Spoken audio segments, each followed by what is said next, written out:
Alhamdulillahilladzi hadana li hada wa ma kunna linahtadiya laula an hadana Allah.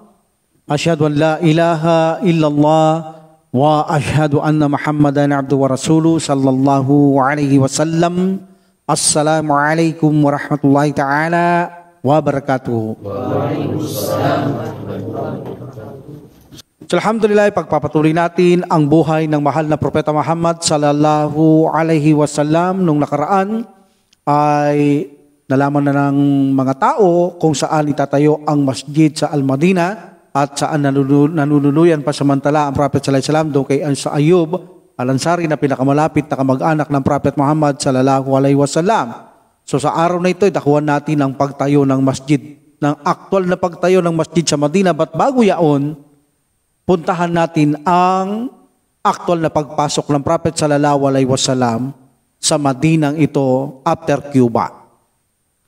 Ang dahilan kung bakit ang Prophet sallallahu alaihi wasallam nanatili muna siya sa Cuba ng mga ilang araw, gaya na napag-aralan natin nakaraan, ay hinihintay niya si Ali radiyallahu an sa pagpasok mismo sa siyudad ng Madina. Dahil si Ali radiyallahu an ay iniwan niya sa Makkah upang ibalik ang mga ipinagkatiwala kay Prophet sallallahu alaihi wasallam at yung mga utang na sinasabi na kung saan hindi niya naman directly utang ito ng Prophet sallallahu alaihi wasallam because ang humihingi ng tulong sa kanya, pinagamit niya ang kanyang pangalan.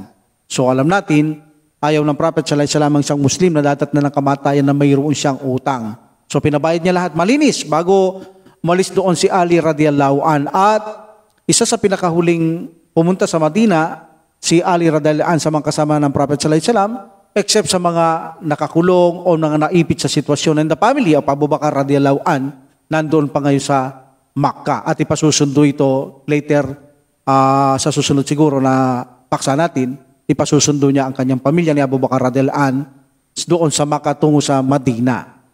So itong si Ali radhiyallahu anhu, pagkatapos niyang mabalik ang lahat ng mga ito sa Makkah, malinis na ang lahat ng bagay, nagsimula siyang naglakad. Can you imagine, naglakad lang ito Allahu Akbar. At siya ay nakasandalya, siya ay naglakad patungo from Makkah to Madina, almost 500 kilometers. Ilang balik sa Manila at Pampanga yon kung tutuusin. 5 balik o 6 na balik, mga 7 balik. From Manila to Pampanga, kung lalakarin mo yun, ganun kalayo. Ang nilakad ni Ali radhiyallahu anhu, wala siyang sasakyan. At napakalayo at nagbaon siya ng kanyang makakain at maiinom na alam niyang makakarating siya doon sa kanyang daladalang pagkain. Meaning, medyo mabigat din ang pagkain na dala ni Ali radhiyallahu an. So, at siya ay puno ng sugat sa kanyang paglalakad, sa kanyang paa, dahil dumadaan siya ng hindi lang lahat puro disyerto. Dumadaan din siya ng mga bundok na kung saan may matatalim, matatulis na mga bato. Tulad ng nasa Madina na sinabi natin from lava, na matatulis, matatalim ang mga bato, na tiyak na maksusugatan ng sino man dadaan dito maging ang animales. So until finally makarating siya sa Cuba. So ito na ang araw na kung saan pagdating niya sa Cuba ay pupunta o papasok na sila sa siyudad mismo ng Madina. At alam natin boundary ng Madina ang Cuba. Okay? So in this situation, bago umalis ang Prophet sallallahu alaihi wasallam sa Cuba at nagkaroon pa ng Jumaa prayer sa ibang lugar na nakaraan, sinabi natin, nagpatawag siya ng mga ansar sa Madina sa isang badu na tutulong sa kanila para pumasok mismo sa siyudad ng Madina. At dumating ang mga ansar doon at kasama ito ng Prophet sallallahu alaihi wasallam na papasok sa Madina, sa siyudad. So aram natin ang mga tao ay nananabik sa pagdating ng Prophet sallallahu alaihi wasallam. Araw-araw silang naghihintay, nag-aabang sa maaliwalas na lugar na kung saan tinitignan nila ang pagdating ng Prophet sallallahu alaihi wasallam. Ang tanging dahilan lamang upang sila'y manumbalik sa kanilang tahanan dahil sa sobrang init.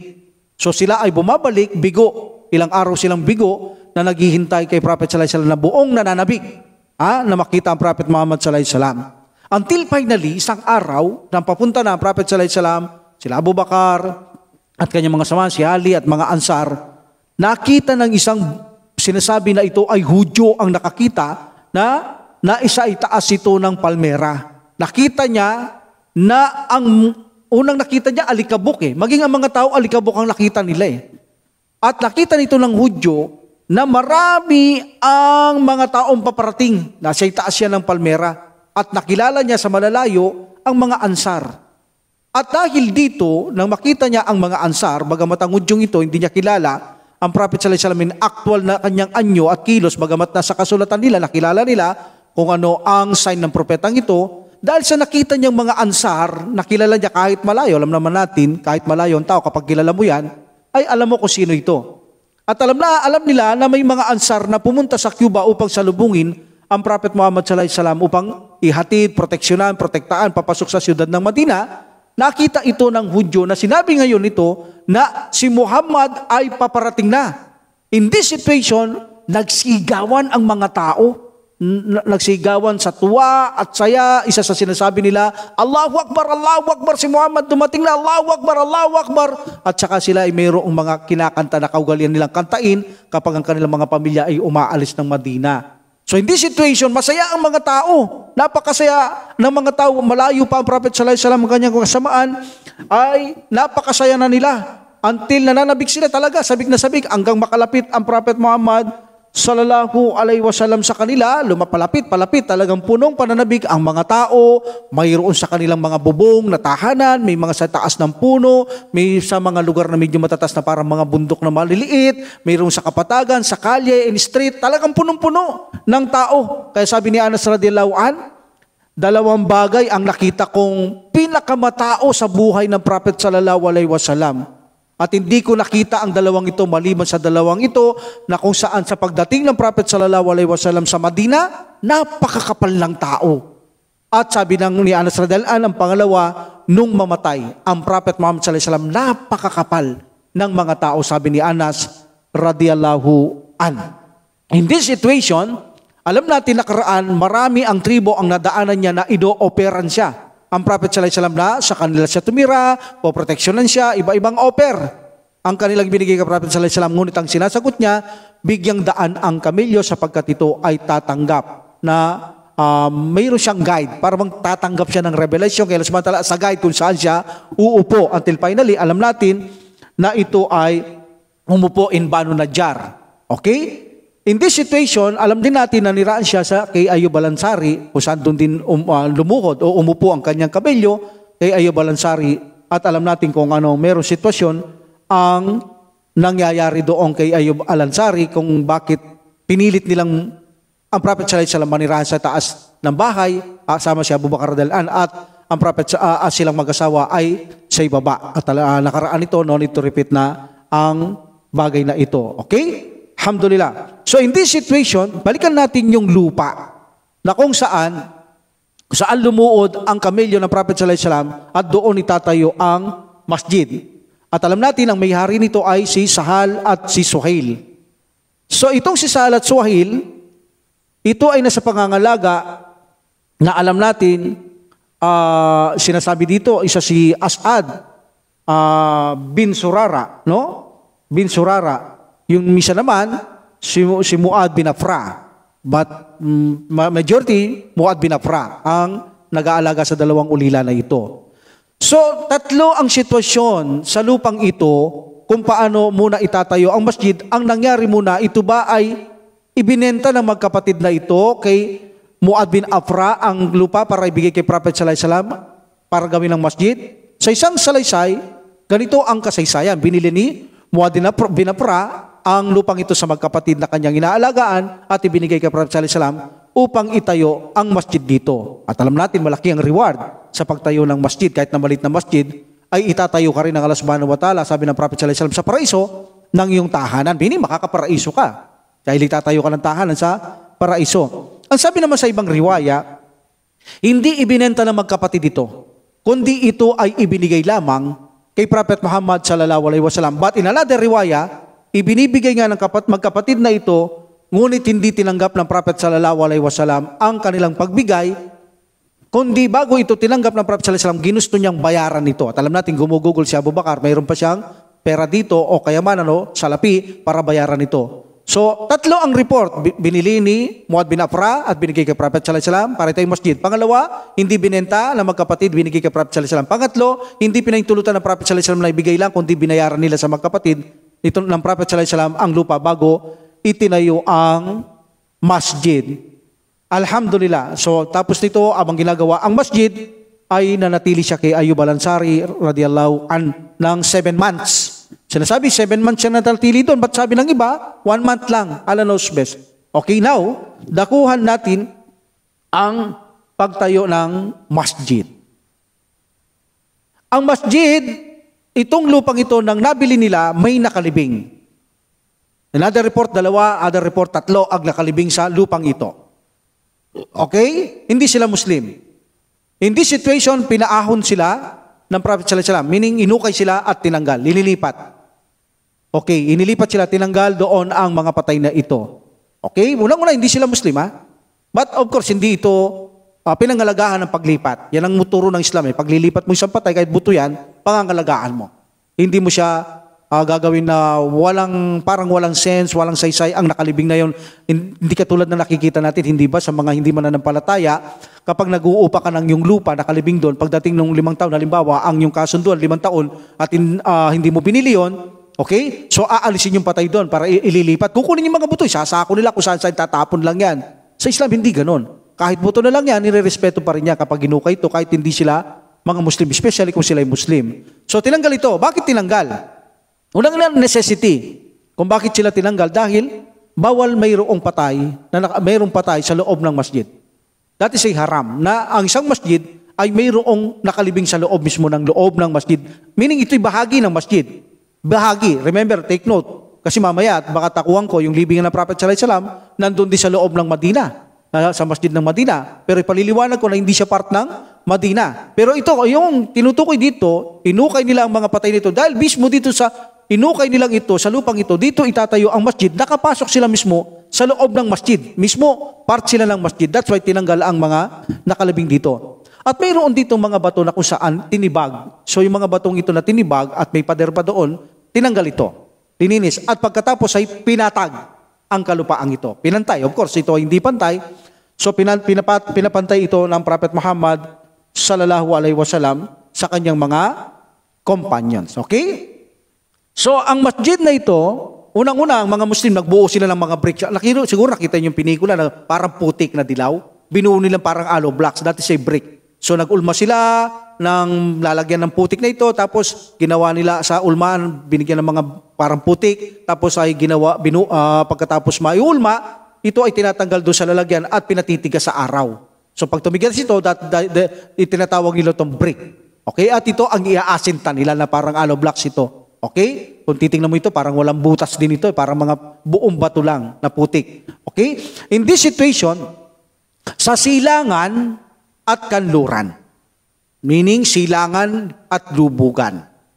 Dito, inasinta yung mga bricks. Okay? Silangan, kanluran, mga bricks.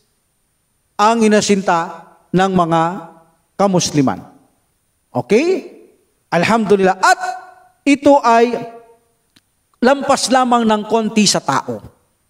Yung asinta. Meaning, nung binubungan ito, abot mo yung bubungan. Palmera noon ang ininagay na bubungan sa masjid. Abot mo yung bubungan. Ganun lang kataas yung masjid. Lampas lang ng konti ang asinta sa silangan at kanluran sa mga bricks.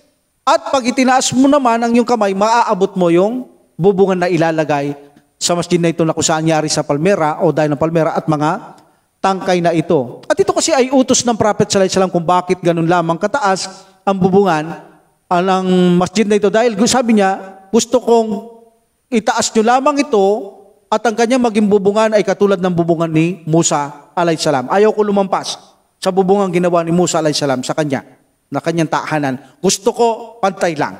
Okay? Sa kanyang tahanan o tahanan ng Allah subhanahu wa ta'ala. Gusto ko pantay lang o hindi tataas sa bubong ni Musa alaihi salam. Kaya hindi tumaas ang bubong ng Madina because utos yan ng Prophet Muhammad sallallahu alaihi wasallam. Okay? So in this situation, ang bubong nito ay dahon ng pulmera pero hindi binubungan agad ito ng buo. Ang bubong dati nito nasa harap lamang ng nag-iimam. Nandun lang sa harapan na nag-iimam or either na pwedeng masakop yung unang row. Ganun pa lang ang bubungan ng palmera lang bago binubungan ng kabuuhan. At ang kibla noon, nakaharap ito sa norte. Norte, ito yung bricks, ito yung norte, dito yung south sa likod. Okay? So nakabubong dito sa norte, sa imam o sa unang row ng mga Muslim. In this situation, yung norte, walang bricks. Yung south, walang bricks. Yari lamang ito sa palmera. Mga tangkay, mga puno, at mga dahon. Ito lang ang bricks. Silangan, kanluran. South and north, sila ay mga dahon lamang ng mga palmera o tangkay o mga puno at ganun din ang kanyang bubungan sa harap. Okay? Alhamdulillah. At ang pintuan nito ay yari din sa bato. Bricks. Okay? Meaning, yung mga pintuan nito ay yari din sa bricks. At ang pintuan dito ay mayroon 3 pintuan na ginawa. Ang Masjid Al-Madina na ang kanyang pangalan dun sa south, ang tinawag itong Babur Rahma. Babur Rahma dun sa south, yung pintuan. Okay? So meaning yung dahon ng palmera doon pero may bricks doon na bato, yung pintuan. Bagamat mga palmera dyan. Sa north, palmera din eh. Okay? So ang pintuan niya, yari sa bato, bricks. Sa west naman, Babul Jibril. Babul Jibril, meron doon sa west. At doon sa east, dito naman ay ang para sa mga babae, Babun Nisa. Doon ang mga daanan ng mga babae. Alam naman natin na kaiwala yung babae sa mga kalalakihan. Okay? Pero may mga ibang pinto pa. Yun ang daanan ng mga magsasala. May mga pinto rito, public yon. May mga pinto na private lang. Tanging ang Prophet sallallahu alaihi wasallam at pamilya niya ang pwedeng dumaan dito. Okay? So, may pintuan dito, unang-una, yung pintuan kay Abu Bakar. Sinasabi, ang pintuan ni Abu Bakar nakadikit din sa masjid katulad ng kay Prophet sallallahu alaihi wasallam na tahanan nila ni Aisha radhiyallahu anha, apartment ni Aisha radhiyallahu anha, nakadikit din sa masjid. Nito walang doubt. Nakadikit talaga yung pintuan, ito yung masjid, yung pintuan niya ito. Okay? Kay Prophet sallallahu alaihi wasallam. But kay Abu Bakar, sinasabi, may pintuan pero nakadikit, ba't nakaside yung bahay ni Abu Bakar hindi nakapront sa masjid? Ba't sabi ng iba, nakapront din sa harapan ng masjid. Dalawa ang nakadikit sa masjid, dalawang pintuan kay Abu Bakar at kay Prophet Muhammad sallallahu alaihi wasallam. At pagkatapos, mayroong pang mga pintuan, daanan nito ng kanyang mga pamilya. Either dalawa o isa. Bandang sulok, sabi nila, sulok at gitna pa rin. Dalawa, malapit kila Ali at sa sulok sa kabila para sa kanyang mga asawang iba. So meaning, ito ay pwede lamang dumaan ang mga pamilya ng Prophet sallallahu alaihi wasallam. Okay? Ang bahay ng Propeta Muhammad sallallahu alaihi wasallam, naka-attach mismo sa masjid ang pintuan. Mayroon din siyang pintuan pa sa kabila. May pintuan pa sa kabila. Okay? Para papunta naman to sa kanyang pamilya at sa kanyang ibang mga asawa. At ito'y nakabakod sa labas. Yung mga bahay nila, nasa tabi ng masjid, tapos nakabakod sa labas, nandoon sila sa loob. At ang bahay ng Prophet sallallahu alaihi wasallam kay Aisha, may pintuan sa masjid, nakadikit, tapos may pintuan sa gilid para palabas naman sa pamilya niya. At may mga pintuan din sa iba dito sa tagiliran ng masjid na nakadikit para sa pamilya niya. So walang pwedeng dumaan doon mariban ang Propeta Muhammad sallallahu alaihi wasallam. At pagkamatay ni Prophet sallallahu alaihi wasallam, alam natin pinasarado niya lahat yon. Maliban na lamang yung kay Abu Bakar radhiyallahu an ang tanging nakabukas. Wala na nakabukas maliban kay Abu Bakar radhiyallahu an. So in this situation, makikita natin na ang pintuan ng masjid ay napakarami. 3 pribado at mga 4 o 3 private para kay Prophet sallallahu alaihi wasallam. Ba't sabi nila 4 ang private na pinto para sa pamilya ni Prophet Muhammad sallallahu alaihi wasallam. At tinulungan ng Prophet sallallahu alaihi wasallam na magtrabaho ang mga Muslim.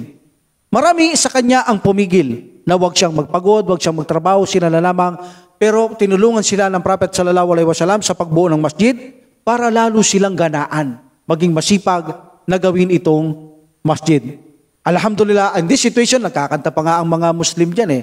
Habang sila ay nagtatrabaho at sila ay pinagduan ng Prophet Muhammad sallallahu alaihi wasallam, habang sila ay kumakanta, Prophet sallallahu alaihi wasallam ay sinabay niyang dua kay Allah subhanahu wa ta'ala na sinasabi ng Prophet sallallahu alaihi wasallam, O Allah, sabi niya, kahabagan mo at tulungan mo ang mga Ansar at mga Muhajirun ayon sa ating naintindiang wika. Ito'y idinuwa ng Prophet Muhammad sallallahu alaihi wasallam kay Allah subhanahu wa ta'ala.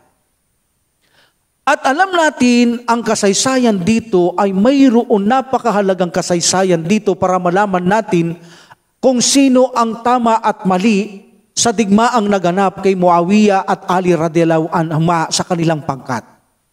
Minsan kasi, abang tinatayo nila ang masjid, itong si Ammar bin Yasir radhiyallahu an, anak ng unang martira si Sumayya radhiyallahu anha at kanyang ama na si Yazid, ay nagbubuhat siya ng 2 bricks. 2 bricks. Yung iba kasama niya, puro isang bricks lang. Mabibigat yun, putik yun, puro yun. 2 sa kanya ang binubuhat niya. Okay? So, in this situation, lumapit siya kay Prophet Muhammad sallallahu alaihi wasallam. Sabi niya, "Sugo ng Allah, pinapatay ako ng mga kasama ko." Sabi niya ni Ammar bin Yasir radhiyallahu an. At inipuan ng Prophet sallallahu alaihi wasallam ang mukha niya, tinatanggal ang alikabok, ang kanyang alikabok sa buhok, pinapagpag ng Prophet Muhammad sallallahu alaihi wasallam. Sabi niya, hindi kanila pinapatay. Alam mo, Ammar, sabi niya, ang papatay sa iyo ay isang pangkat na sila ay nasa maling, sabihin na natin sila ay nasa maling desisyon. No? Masagwa kasi pakinggan yung evil gang eh. Kasi mga liwat ng iba, they are the evil gang. No? Parang masama ang dating eh. So palitan natin sila yung mga taong nasa maling desisyon, nasa maling posisyon o pangkat. Okay? Sila ang papatay sa iyo, Ammar, at ang uling-huling iinumin mo o kakainin mo ay gatas.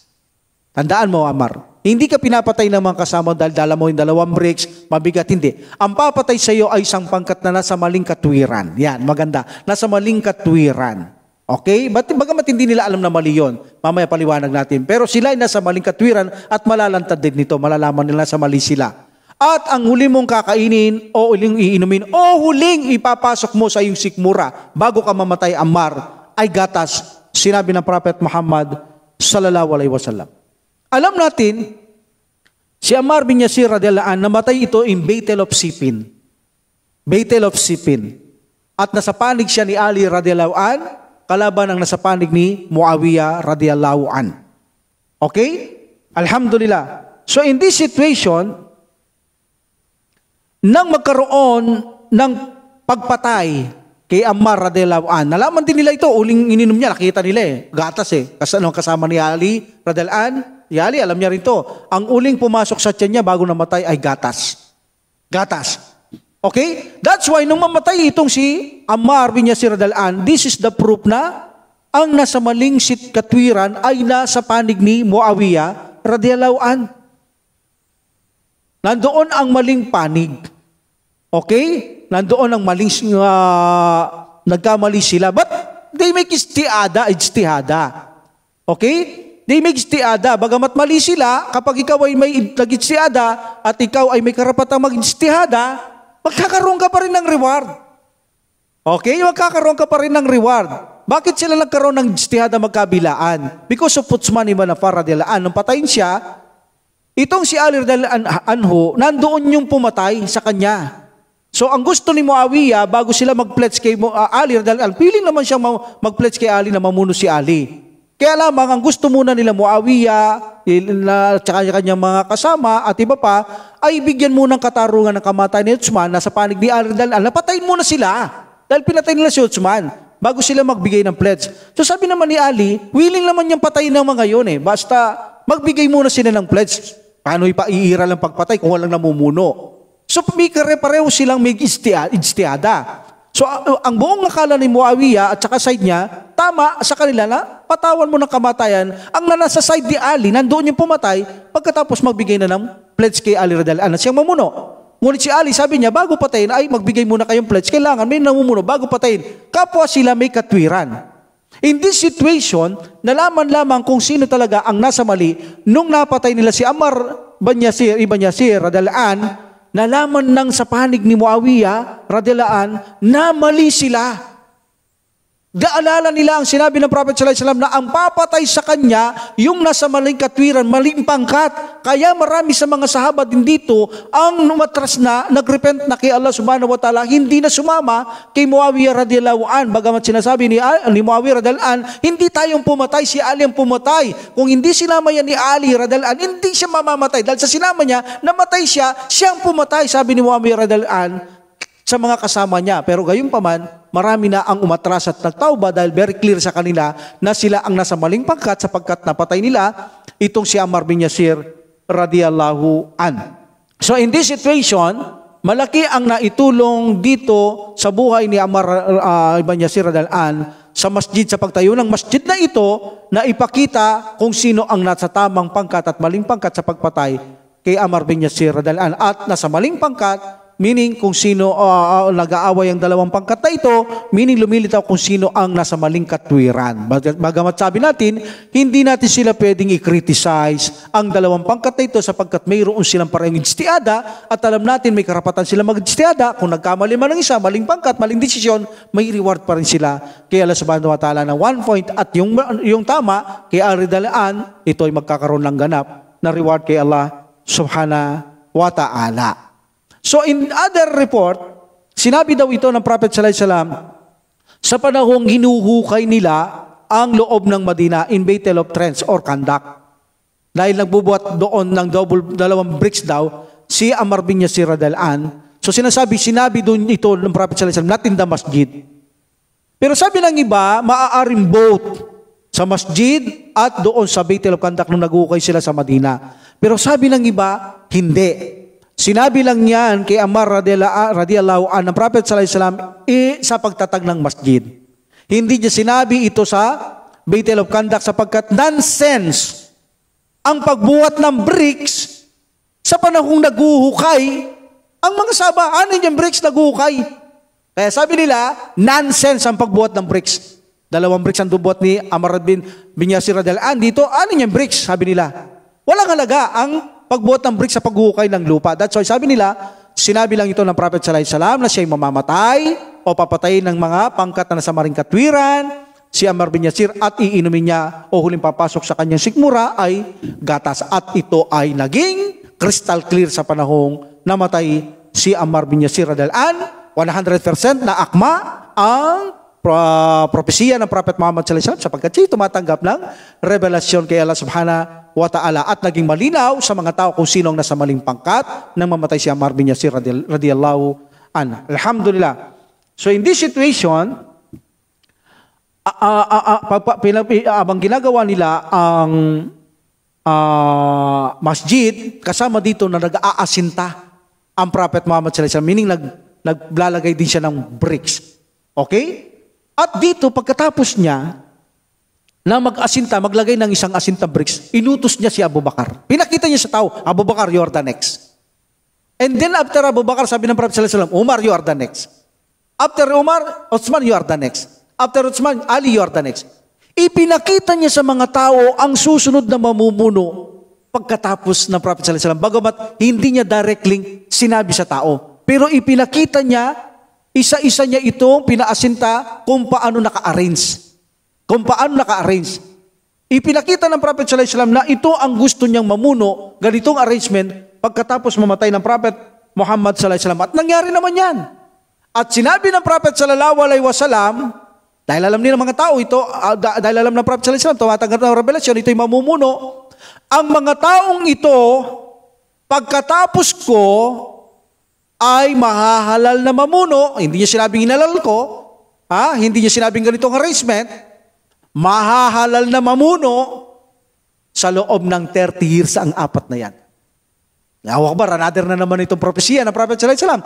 Hindi niya sinabi sa taong piniwersa, ito'y mamuno, yung 4, mauna si Abu Bakar, si Umar, Uthman, Ali, radhiyallahu anhum. Hindi. Pero sinabi niya sila ang mamumuno pagkatapos ko, iahalal nyo. Iahalal nyo. Hindi niya inutos ng Prophet sallallahu alaihi wasallam, iahalal nyo. At sila ay mamumuno within 30 years, sinabi ng Prophet Muhammad sallallahu alaihi wasallam. Can you imagine Sinabi niya, within 30 years silang mamumuno ang 4 na yaan. Si Sapina, isa ito sa mga kasamaan ng Prophet sallallahu alaihi wasallam na Muslim, sinabi niya, binilang ko at tinandaan ko, sinabi ng Prophet sallallahu alaihi wasallam, 30 years silang mamumuno, binilang ko, buhay siya hanggang sa matapos itong mga 4 na ito. Binilang ko ang kanilang panahon ng pamumuno. Sabi niya, eksakto ang sinabi ng Prophet sallallahu alaihi wasallam. Ang 4 na ito'y namuno ng 30 years nga. Una, sabi niya, Abu Bakar radhiyallahu an, namuno siya ng 2 taon lamang. Napakiksi na kay Abu Bakar, no? Radhiyallahu an. Umar, 10 years. Ilan na yon? 12 years. Uthman, sabi niya, 12 years. Ilan na yun? 24 years. At Ali, 6 years. 30 years. Eksakto, sabi niya. Ang sinabi ng Prophet sallallahu alaihi wasallam, ang propesya ng Prophet sallallahu alaihi wasallam, tanda ito na talagang hindi siya peking propete at sugo. Talagang lahat ng propesya ng Prophet sallallahu alaihi wasallam, 100% na nangyayari, nagkakatotoo. Bakit? May alam ba siya sa unseen? Wala. Tumatanggap lang siya ng revelasyon. Paano mapapalpak ang isang tao na kung saan tumatanggap ng revelasyon sa may alam ng lahat ng bagay kay Allah subhanahu wa ta'ala, alam niya lahat ng mangyayari. Paano siya magiging palpak? Paano siya magkakamali? Paano magkakaroon ng depekto ang kanyang mensahe? Kung tumatanggap ka ng revelasyon sa tunay na tagapaglikha, nakakalam ng lahat ng bagay. Ito ay proof kung lahat ng propesya ay tumatama, walang kaduda-duda na ang Prophet sallallahu alaihi wasallam ay 100% at walang kahit nakatiting na pag-alinlangan man lamang na talagang siya'y tunay at propeta at sugo ng Allah subhanahu wa ta'ala. Alhamdulillah. So in this situation, nangyari naman talaga. Ang ipinahawatig ng Prophet sallallahu alaihi wasallam na pagkatapos niya magasinta si Abu Bakar, talagang totoo namang nangyaring hinalal siya ng tao na siyang namuno pagkatapos ng Prophet sallallahu alaihi wasallam. At pagkatapos ang nagasinta si Umar bin Khattab radhiyallahu anhu, si Umar naman talaga pagkatapos ang namuno at hinalal ng tao pagkatapos ni Abu Bakar radhiyallahu anhu. Bagamat ayaw pa ng Prophet Muhammad sallallahu alaihi wasallam, bago si mamatay si Abu Bakar, siya na ang pinapalit ng mga tao. Kahit na si Abu Bakar, gusto niya siya, matinalal pa rin siya ng mga tao. Ganon din si Uthman, hinalal siya ng mga tao. Ganon din si Ali, hinalal siya ng mga tao. Within 30 years, ang kanilang pamumuno ay naganap. Gaya ng sabi ng Prophet Muhammad sallallahu alaihi wasallam. Okay? So now, ang kibla sa east and west, bricks. Walang palmera, totally bato. Sa norte, harapan ng kibla, Jerusalem, Al-Aqsa, Masjid Al-Aqsa, at sa south, dahon, palmera, puno, at ang pinto, yari sa bato. Yung taas ng bubong, later lang nabuo, palmera. Kaya ang Prophet sallallahu alaihi wasallam, nagsasala dito, pag umulan, tumatagos Di ba? Misa, kung malamig, tatagos din. Kung mainit naman, tatagos din. Dahil ang kanyang bubungan palmera, mga dahon, mga tangkay. Yan ang masjid. May mga pintuan, 3 para publiko at 4 para sa private kay Prophet Muhammad sallallahu alaihi wasallam sa kanyang pamilya, Abu Bakar at 200 sa kanyang pamilya. Okay? Alhamdulillah. So ang masjid noon, ang kanyang kibla ay norte. Norte. Masjid Al-Aqsa. Maging ang Makkah. Ang kibla ay Masjid Al-Aqsa. Kaya ang Prophet sallallahu alaihi wasallam, dahil gusto niya ang Makkah na maging kibla, kapag magsala siya, nakaharap siya sa Kaaba, yung itim na bato. Pero nakadirekta doon sa norte sa Masjid Al-Aqsa. Dalawa ang kibla niya balang ginagamit. Bagamat ang kibla talaga noon, Masjid Al-Aqsa. Iba na dito. Dito hindi nakaharap ang Prophet sallallahu alaihi wasallam. No choice siya, malayo siya sa Kaaba. Nakaharap talaga siya sa kibla in Jerusalem, Masjid Al-Aqsa. Nandoon ngayon ang Makkah sa likod niya. But 16 to 17 months, nagdua siya kay Allah subhanahu wa ta'ala. Gusto niyang maging kibla ang Makkah. Doon siya humarap. Nagduwa siya kay Allah subhanahu wa ta'ala na gawing kibla ang Makkah. Meaning south, hindi na norte, hindi na Masjid Al-Aqsa. At ito ay dininig ng Allah subhanahu wa ta'ala na ang Prophet Muhammad sallallahu alaihi wasallam ay humarap na sa kanyang pagsasala sa Masjid sa Makkah, Masjid Haram, kung saan sabi ng Allah subhanahu wa ta'ala, binagsakan siya ng revelasyon So sa Suratul Baqarah, magkasunod pa ito in chapter 2, 149 and 150. Okay, sabi ng Allah subhanahu wa ta'ala, they are almost same. Okay, yung dalawang ayat sa una. Sabi ng Allah subhanahu wa ta'ala, a'udhu billahi minash shaitanir rajim, bismillahirrahmanirrahim, wa min haytu karajata pawalli wajhaka syataral masjidil haram. O yan na, Masjidil Haram. Ibig sabihin, wa min haytu, saan ka man, meaning kay Prophet Muhammad sallallahu alaihi wasallam, karajata, saan ka man pook o naroroon, sabi ng Allah subhanahu wa ta'ala kay Prophet sallallahu alaihi wasallam, meaning sa pagsasagawa ng kanyang sala, pawalli wajhaka, ilingin mo ang iyong muka, syataral masjidil haram, sa direksyon, syataral masjidil haram, sa direksyon ng Makkah, Masjid Haram.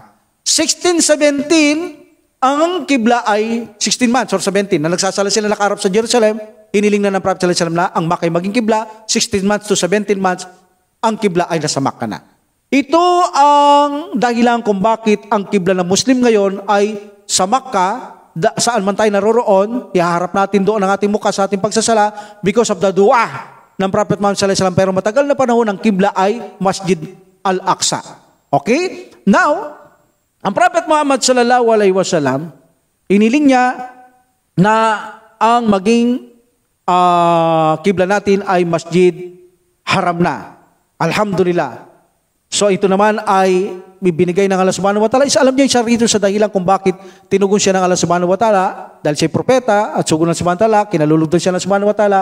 Gusto niya rin subukan dito ang mga Muslim na kung susunod sila kay Prophet Muhammad sallallahu alaihi wasallam. Pagsubok ito sa kanila. Kaya nung sabihin ng Prophet sallallahu alaihi wasallam, ang kibla natin ngayon ay Masjid Haram. So ang mga tao immediately sumama sa kanya, Masjid Haram. Doon sila nakaharap, hindi na sa Jerusalem. So nang matapos ang mga Muslim, nagsiuwi sila sa kanila, may mga, yung malalayong lugar, may mga masjid, musallayan, mga yan eh. Napakalayo ko sila sa Masjid Madina talaga. Binalitaan sila, especially mga babae sa bahay, binalitaan ng mga taong ito. Pinalitan na ng Prophet sallallahu alaihi wasallam, nakita namin ng Prophet sallallahu alaihi wasallam at sinabi niya, ang kibla natin ay Masjid Al-Haram. Sila automatic ay umarap sa Masjid Al-Haram, sa Makkah. Meaning, pinakita dito ng mga sahaba, maging ang mga babae ay handa silang sumunod kay Prophet Muhammad sallallahu alaihi wasallam. They are willing. Siguro natandaan niyo sa kasaysayan sa pagpunta ng mga Muslim sa Madina nag-embrace sa Makkah, di ba? Yung umaharap sa Jerusalem pa rin. Bakit hindi ka umarap sa Makkah? Sabi ng isa. Sabi niya, hindi, dito tayo umarap. Di, sinabi ng Prophet sallallahu alaihi wasallam sa Makkah. Hanggang makarating sila sa Makkah, tinanong lang ng Prophet sallallahu alaihi wasallam, sabi niya, dito na kayo mula ngayon haharap sa Makkah sa inyong sa kibla.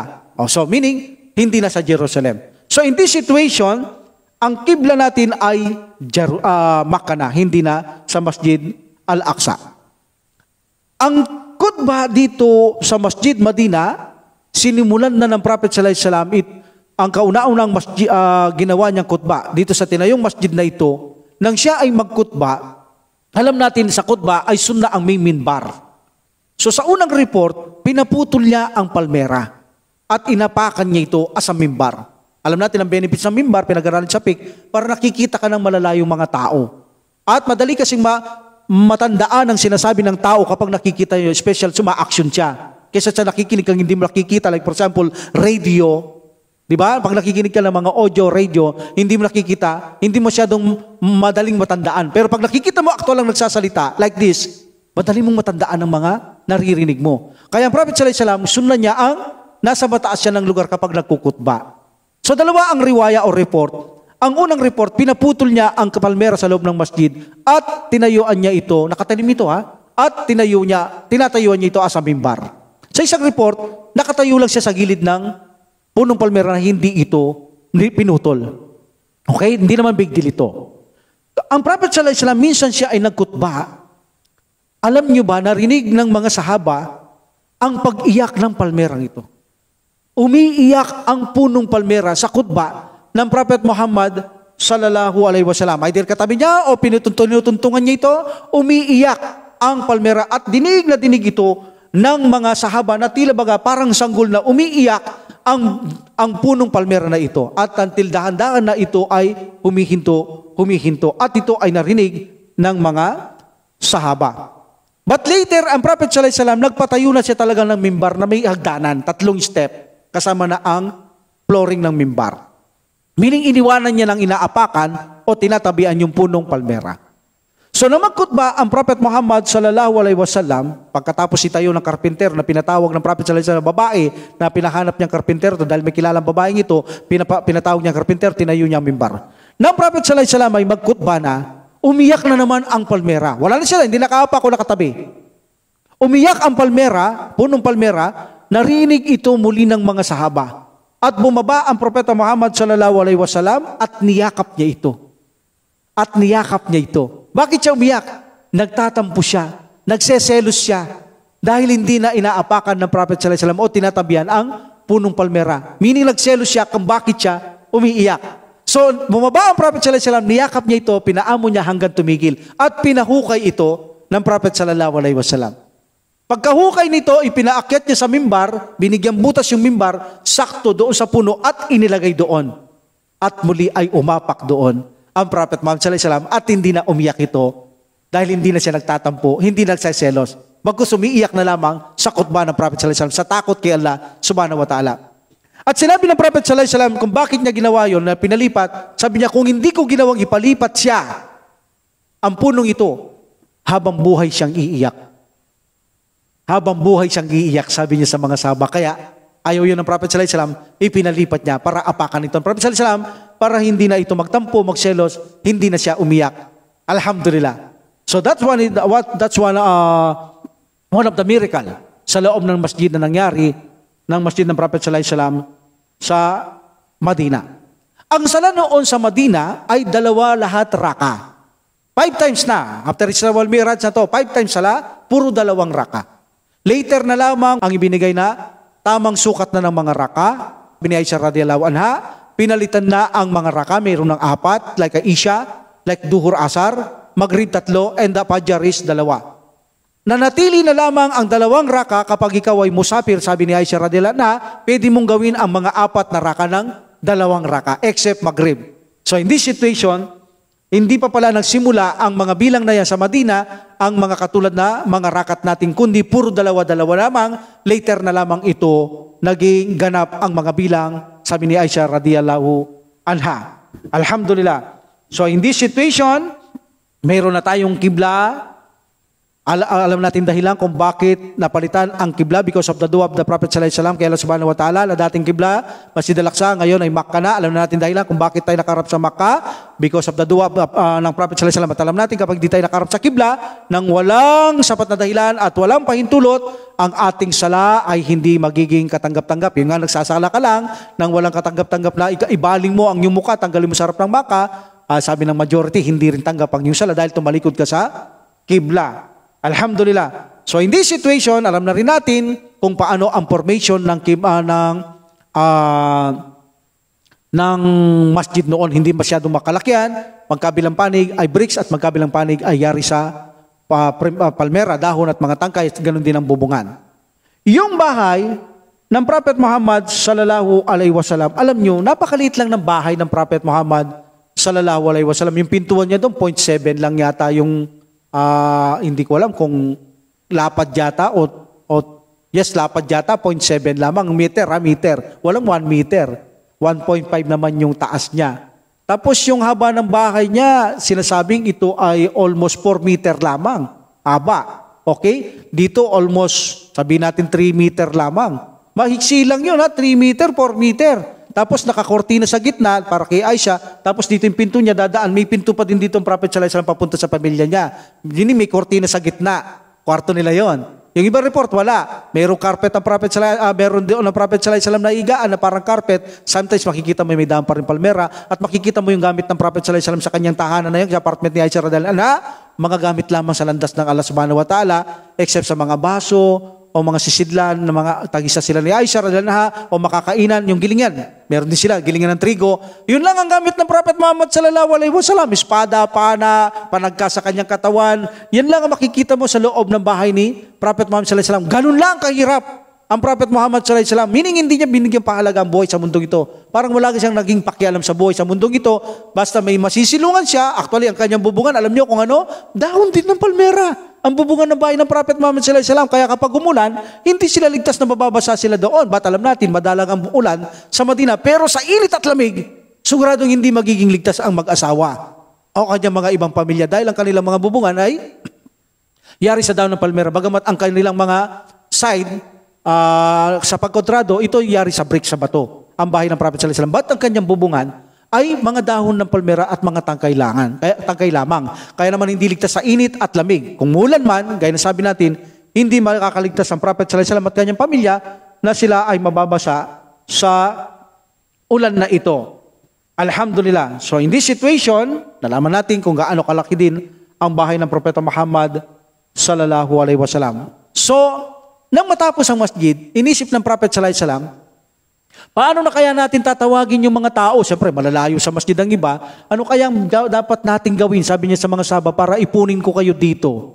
So nagsuggest ang mga iba, sabi nila, Ya Rasulullah, bakit hindi natin gamitin yung kalembang? Tulad ng mga Kristiyano. Sabi ng Prophet sallallahu alaihi wasallam, unang-una sabi niya, yung kalembang ayaw ng mga malaika. Kaya nakita niyo yung mga karaban na may mga kalembang, mga bell, hindi lumalapit ang mga malaika dyan, sabi ng Prophet Muhammad sallallahu alaihi wasallam. O sabi niya, mga horno, yung gamit ng mga Hudyo. Naku, ayaw din ko yan. Ayaw ko rin yan, sabi niya. Kasi ayaw din ng mga angel yan, sabi niya. Pangalawa, yan ay panggagaya sa mga Kristiyano at mga Hudyo. Hindi dapat gumagaya sa kanila, sa mga isinumpa at mga langiligaw. So in this situation, walang nangyari, naghiwa-hiwalay sila. So sa gabing yaon, dalawa sa mga kasamaan ng Prophet Muhammad sallallahu alaihi wasallam, actually, ang nagkaroon ng panaginip. Dalawa ang nagkaroon ng panaginip. At alam natin, si Abdullah ang isa dito at ang isa si Umar bin Khattab radiyallahu anhuma. Okay? Alhamdulillah. So, paano nila nalaman ito?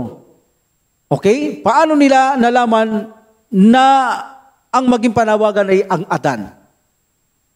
So, una, ang nangyari dito, nanaginip sila. Pareho ito, panaginip nila ni Abdullah at saka si Umar bin Khattab radiyallahu anhuma. Nanaginip ang dalawang ito na sila ay napunta sa palengke.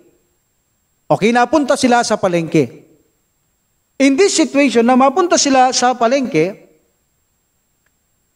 gusto nilang bilhin yung bell or tambuli, horn, katulad ng mga Hudyo at Kristiyano para gawing panawagan sa masjid. Parehong panaginip nila, gusto nilang bilhin yun. So sinabi ng isang tao sa kanila, lumapit, alam niyo ba mas may mahusay dyan kung anong dapat niyong gawin para manawagan sa ipunin ng mga tao sa inyong masjid? O sabi nila, ano? Saan lang panaginip? Sabi ni Umar, ano? Sabi ni Sayyid Abdullah, ano? Sabi niya, itinuro niya ang Adan. Itinuro niya ang Adan. So, this is Adan. Adan. Ito ang dahilan kung bakit may Adan sa masjid. Dahil sa panaginip ng dalawang sahaba ng Prophet sallallahu alaihi wasallam. So, in this situation, Abdullah bin Said and Umar bin Khattab radhiyallahu anhu, okay. In this situation, pumunta si Abdullah bin Said radhiyallahu anhu kay Prophet sallallahu alaihi wasallam kinaumagaan. Ya Rasulullah, sabi niya, nanaginip ako kagabi, gusto kong bilhin yung horn, tambuli para panawagan sa tao o bell. Pero may lumapit sa akin isang tao, sabi niya, na alam niyo ba kung may isang bagay na mas mainam dyan at ituturo ko sa iyo? Itinuro niya ito, Rasulullah, sinabi niya itong Adan. Sabi niya, ang iyong panaginip ay totoo. Bakit nalaman ng Prophet sallallahu alaihi wasallam? Dahil tumatanggap siya ng revelasyon kay Allah subhanahu wa ta'ala. Ang iyong panaginip ay totoo. Puntaan mo si Bilal, sabihin mo siyang manawagan, sumigaw siya, abang ibinubulong mo sa kanya yan. Dahil si Bilal, alam natin, malakas ang boses, magandang tinig, pinili niya ng Prophet sallallahu alaihi wasallam. Dati si Sunnah sa mga nag-aadan. So hindi si Abdullah bin Said radhiyallahu anhu ang nagadan, siyang bumubulong. Actually, ang unang nagadan, si Bilal radhiyallahu anhu. But ang unang bumubulong sa adan ay si Abdullah bin Said, hindi si Umar bin Khattab radhiyallahu anhu. So inutos ito ngayon, pagsapit ng sala, na mag-adan si Bilal, pakinggan niya sasabihin ni Abdullah bin Said radhiyallahu anhu at isisigaw ni Bilal radhiyallahu anhu. Hanggang sa ito ay sinagawa at narinig ni Umar bin Khattab radhiyallahu anhu ang Adan at lumabas siya at namanga siya. Sabi niya, ito eksakto ang aking panaginip Ito ang aking panaginip, itong panawagang ito.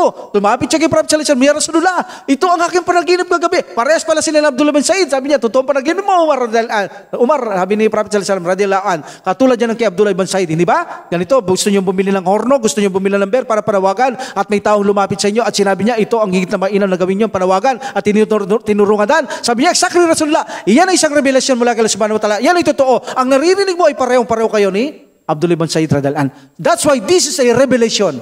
Ang Adan ay revelation. Kaya nasabi natin sa Islam, hindi pwedeng imbento Hindi katulad ng Kristiyano, kapag ito'y gusto lang maging panawagan, ang kampana ay nagiging imbento na panawagan ito sa tao para magtipon sa pagsamba. Actually, ang kampana sa panahon nila ay ginagamit lang yan pag may kalamidad. Kaya kalambangin nila, meaning hindi pagsimba, may nangyayaring masama. Ganun din sa horno, ginagamit din yan ng mga pagkikipagdigmaan nila noon, gamit nila ang mga horno ng mga Hudyo na ginawa na rin panawagan sa kanilang mga simbahan. Meaning sila lang ang nag-iimbento ng kanilang mga ritual. Kaya nga ang Christian, tinawag itong ligaw Lahat ng gusto nila, nakala nila, tingin nila maganda, ginagawa. Kahit na magkaroon ng drum, singer, magkaroon ng mga piano sa loob, mga gitarista, akala nila, tingin nila maganda, ginagawa. Kaya nga sila'y ligaw mahilig silang mag-imbento. In Islam, hindi pwede yan. Kailangan, kapag ikaw ay nagsasalita, kapag ikaw ay may tinuturo, kulhatu burhanakum in kuntum sadikin. Magpakita kayo ng proof, show your proof if you are truthful. Allah subhanahu wa ta'ala said, magpakita kayo ebidensya. Kung kayo'y totoo kapag kayo nagtuturo o nagsasalita o nagle-lecture, kailangan may mga ebidensya. Hindi pwede sa Islam ang mga imbento. Even the Adan. Ang Adan ay hindi imbento, ito inireveal ng Allah subhanahu wa ta'ala sa mga sahaba by way of dream, but ito ay totoo at sinabi kay Prophet sallallahu alaihi wasallam at ang Prophet sallallahu alaihi wasallam inapprove niya ito. This is a sunnah approving at ito'y totoo na revelasyon. Kaya ito ay mayroon tayong panawagan at pagkatapos itinuro ng Prophet sallallahu alaihi wasallam kung paano naman ang adan sa mga ito. Alhamdulillah. So in this situation, nabuo ang ikama at adan sa pamamagitan ng panaginip ng mga sahaba. Alhamdulillah. So in this situation, ang masjid ay hindi ito napalitan magmula ng ginawa ito ng propeta Muhammad sallallahu alaihi wasallam. Maliban nung mamatay siya, si Abu Bakar radhiyallahu an, hindi niya rin ito nilakyan. Ba't may pinalitan? Pero yung pinalit niya, ganun din, yung mga manghihina ng puno, manghihina ng tangkay, mga dahon, pinalitan lang ng sariwa. Walang binago si Abu Bakar radhiyallahu an. Nang si Umar na radhiyallahu an ang magkalifa, nilaki niya lang ng konti. Pero ginawa niya ang bubungan na hindi natatagas ang tubig. Nakabubong na. At ginawa niya na lahat na bricks. Okay? At lumaki lang ng konti. But nung kay Uthman, hiling pinahaba niya lang konti. Nung kay Uthman, talagang binago na. Lumaki na talaga nung sa panahon ni Uthman. At agree naman ng mga sahaba. Bakit? Dahil sinabi ng Prophet Muhammad sallallahu alaihi wasallam, ang sino mang magtayo ng masjid para kay Allah subhanahu wa ta'ala, itatayo siya ng bahay sa paraiso. That's why, si Uthman at kanyang mga sahaba, they all agree na linawakan nila ito, nilakyan nila ito, na hindi ginawa ng Prophet sallallahu alaihi wasallam. Ni Abu Bakar, malibang kay Umar bin Khattab, nakakakunting pag-usog lamang, at si Uthman ibn Affan, nilakyan nila, agree ang mga sahaba. Bakit? Nagtayo sila ng masjid para kay Allah subhanahu wa ta'ala. At pagdating kay Abdul Malik bin Marwan, wala na, patay na ang mga kalipa. Okay?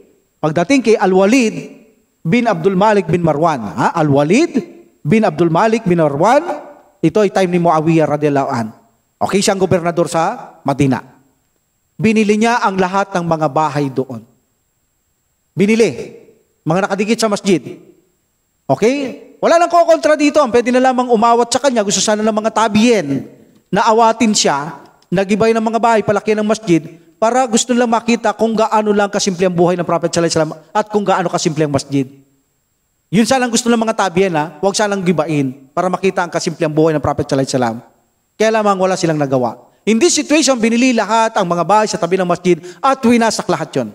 At pinalaki ang masjid. Hanggang pumasok ang bahay ng Prophet sallallahu alaihi wasallam sa loob ng masjid. Ito yung tinutukoy ko ngayon kanina. Akala ba natin, sinabi natin, bawal lang may patay sa loob ng masjid? Bakit ang Prophet sallallahu alaihi wasallam sa paglaki ng masjid na ito ay pumasok ang kanyang apartment ni Aisha radhiyallahu anha, ang kanyang pinaglibingan sa loob ng masjid? Hindi ba ito ay bawal? No. Unang-una, ito ay napunta sa loob ng masjid na nakagitna. Nakagitna. Okay? Pag-iwang mga pen, maganda siguro i-write.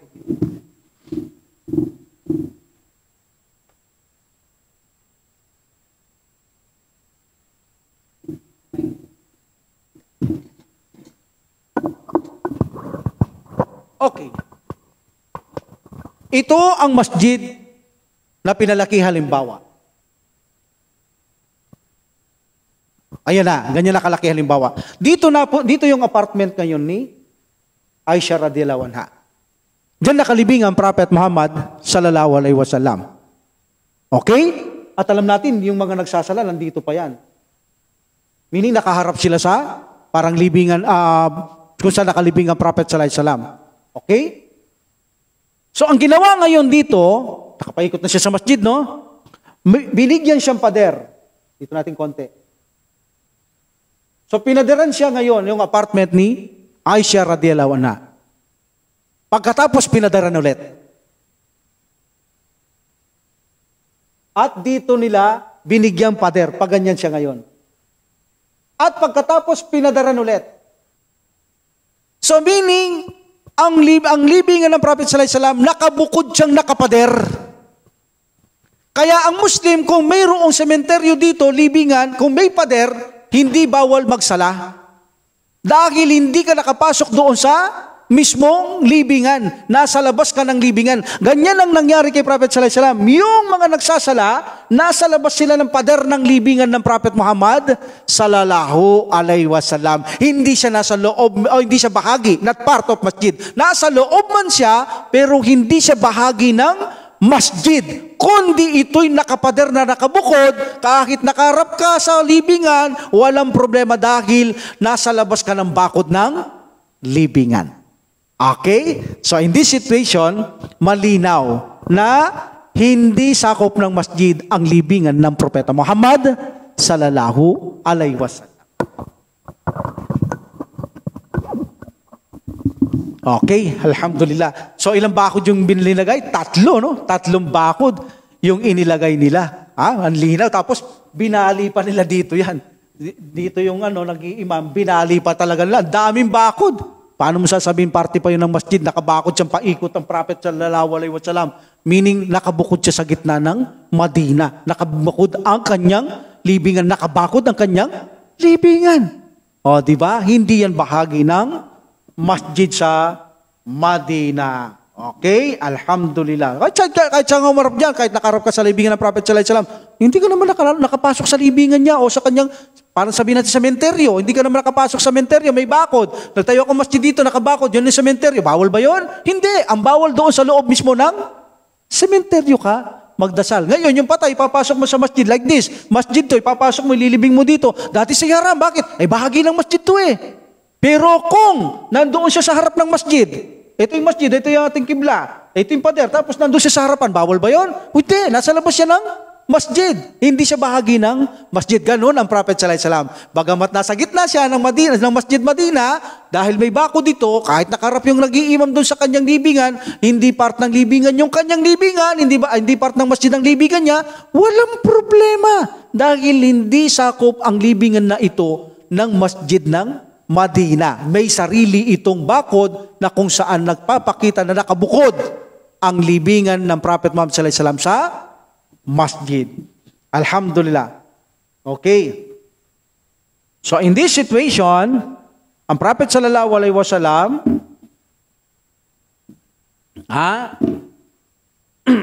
ang lapad ng pinto kanina, nasabi ko, no? 0.7 meters lang. Lapad ng pinto ng apartment na ito, Okay, tapos yung taas ng pinto, sinabi ko rin, 1.5 meters. Okay? Yung kanyang width, sinabi ko rin, 3 meters. Okay? 3 meters, 4 meters yung pahaba. Sometimes they said 4.5 meters, no? 4.5 meters, 3 meters. Yun ang bahay ng Prophet. Tapos naka-bricks siya, no? Pinto, medyo 0.7 meters lang, Taas 1.5. Medyo mataas ng konti ang Prophet sallallahu alaihi wasallam. Okay? So in this situation, yung kanyang bubong, daon din ng palmera, maabot-abot din ng Prophet Muhammad sallallahu alaihi wasallam. Okay? Naipaliwanag ko na, kahit ang ulan, madalan, pwede pumasok doon. Pag umulan, init, araw, lamig, hindi makakaligtas doon ng mag-asawa, ang Prophet Muhammad sallallahu alaihi wasallam o kanyang mga pamilya. Bagamat ang gilid ay yari sa bricks. Okay? Alhamdulillah. At ang gamit niya, halos sa landas ng Allah subhanahu wa ta'ala. Mayroon siyang gilingan ng trigo doon. Si Aisha, radiyallahu anha, mayroon siyang carpet o mattress. Ang Prophet sallallahu alaihi wasallam na inigan niya, nakasapin lang sa lupa, Sa lupa lang nakasapin yun, Allahu Akbar. Ay masarap pa nga buhay natin kay Prophet Muhammad sallallahu alaihi wasallam. Bakit? Tayo, minsan may aircon, minsan may kama, may katre, puno ng mga baso, puno ng plato. Sila hindi ganun, Talaga napakahirap, napakasimpleng buhay lang meron ng Prophet Muhammad sallallahu alaihi wasallam. Pero kung gusto niya, pwede siya maging mayaman sa panahon niya, sa lahat ng mga hari. Pero hindi ginawa ng Prophet sallallahu alaihi wasallam dahil hindi niya gusto ang mundo. Wala siyang pakialam sa buhay sa mundong ito. Hindi siya interesado. Bakit? Sinabi niya yan kay Umar ibn Khattab radiyallahu anhu. Minsan nakita siya ni Umar ibn Khattab radiyallahu anhu nakahiga sa daon ng palmera. Naluha pa siya Umar radiyallahu anhu. Bakit? Naawa siya Can you imagine? Propeta at sugo siya ng Allah subhanahu wa ta'ala. Siya ay nakahiga sa daon, samantalang alam ni Umar, yung mga hari na baluktot lamang, na nagkukurap, nanggugulo, na pumapatay na walang katarungan, nakahiga sila sa mga kutsyon, mga kama, mga katre na magaganda, mga trono na magaganda. Naluha siya. Kaya sabi niya, sugo ng Allah, bakit diyan ka nakahiga? Samantalang itong mga haring ito, nakahiga sila sa malalambot na kama, mga sopa, mga katre, mga trono, ba't ikaw dyan? Ano sabi ng Prophet sallallahu alaihi wasallam? O Umar, Ang dunya ay para lamang sa mga hindi mananampalataya at hindi ito para sa atin umar. Meaning, huwag ka na mangarap ng ganyan sa kanila yan. Ang sa atin umar ay doon pa lamang sa kabilang buhay ang paraiso umar. At sa kanila ang impyernong apoy. Kaya lumilitaw, ahanin mo nga naman ang dunya o ang buhay sa mundong ito, kung mamamatay ka nga naman, pagkatapos impyerno ka nga lang naman, anong na pa yun? Kung samantalang ikaw ay naghihirap dito, katulad ng Prophet sallallahu alaihi wasallam, mahirap lang siya, ngunit ang kapalit ay paraiso, o hindi ba higit na mainam yon? Na ang isusukli naman sa iyo ay paraiso? At ito ay para sa Muslim lamang. Kaya wag na masyadong magbigay ng focus sa dunya dahil ito ay para sa mga kupar. Hindi ito para sa mga Muslim. Ang sa atin, sabi ng Prophet sallallahu alaihi wasallam, ay sa kabilang buhay pa lamang.